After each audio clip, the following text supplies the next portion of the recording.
Today, everyone, I'm going to talk about Resident Evil Village again, and a third-person mod that I downloaded for it. Just to get this out of the way, like I said in my last video, I'm not a big fan of Resident Evil Village. I don't think the game is bad per se, but it's just not greater than the sum of its parts, and wasn't designed in a way that I like. Now that I've gotten that out of the way, I do want to say that I have played the game a lot, and one of the last things that I did before I stopped playing it was download a third-person mod for the game, because I'd seen some videos and articles showing it off, and thought it looked pretty cool and wanted to try it myself. The mod is called Fluffy Manager 5000 by a person known as FluffyQuack. I'm going to link their YouTube channel in my description, as well as try to find a link to the mod. From what I understand about the mod and the way it works, it essentially puts the camera, which is originally in like an invisible place on top of Ethan's headless body, back behind him with kind of a janky third-person view. It also adds a model of Ethan's head to his body.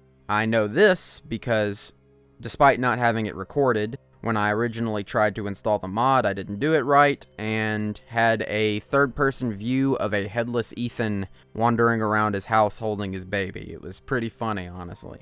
The mod, as I said earlier, is kind of janky. Ethan has some weird quirks with his movements that you don't really notice in first person, but are really apparent in third person. In addition, the camera, because the game wasn't designed with the third-person camera in mind, will sometimes clip through things behind you. The floor, walls. If you get grabbed by an enemy, you get to see this weird under-the-floor view of Ethan being just torn to pieces by a lichen. But, besides those few complaints, I was actually shocked at how well the third-person camera works in the game. I almost think it's better than the first-person camera in some situations.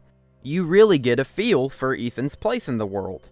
And the sort of overly zoomed-in camera in the first-person view that the base game has isn't really a problem anymore. Walking through environments still feels really natural, surprisingly, and overall looks really realistic and spacious, despite the fact that the game was designed for a first-person view.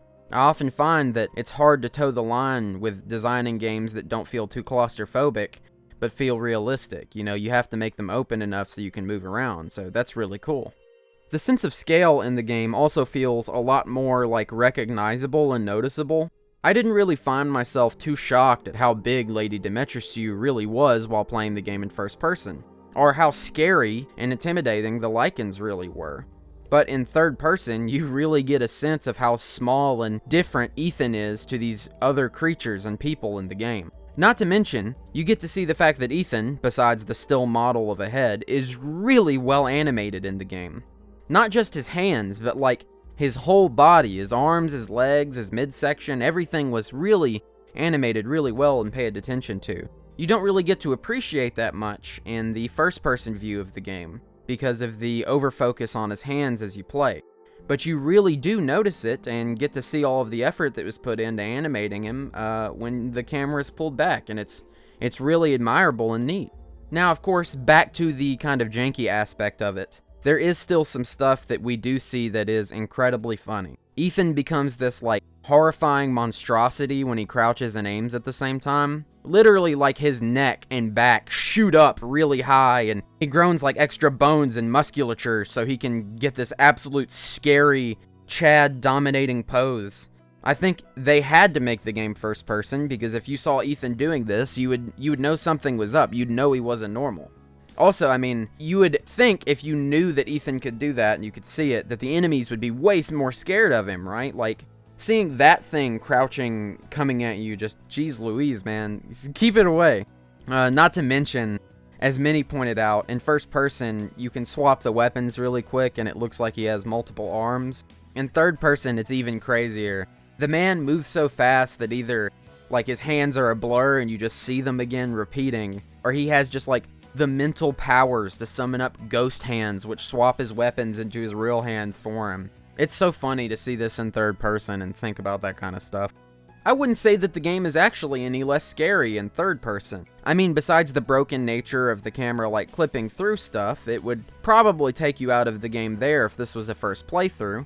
But I would hope that people would play the game as it was meant to be played on a first playthrough rather than with this mod.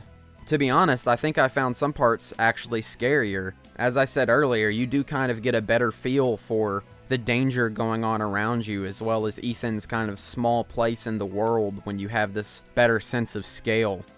I think it's an interesting mod, and maybe with some work we could actually get a really cool, good-feeling third-person mod going eventually. I know the video is titled something like, Resident Evil Village is better in third person or something like that, and I don't know if that's exactly true, but I do want to say that I think it feels better in some ways in third person to me. I don't think making the game in third person would have fixed most of the problems I had with it, but it does change the feel of the game for me.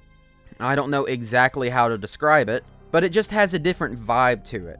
It could be that somehow, with pulling the camera back like that and Ethan in view, you can feel for him a bit more and you can kind of humanize him, you know? Which is weird. You'd think first person would help that, but it really doesn't. Or it could just be that, like I said earlier, you can feel the danger and the presence in the world a bit more actualized with this third-person camera.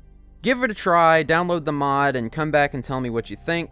Do you think the game would have been better if it was designed from the ground up for a third-person camera perspective? Personally, I really liked the way the first person worked in Resident Evil 7, but I didn't like it here as much. I don't know why that is. That's a me thing anyway.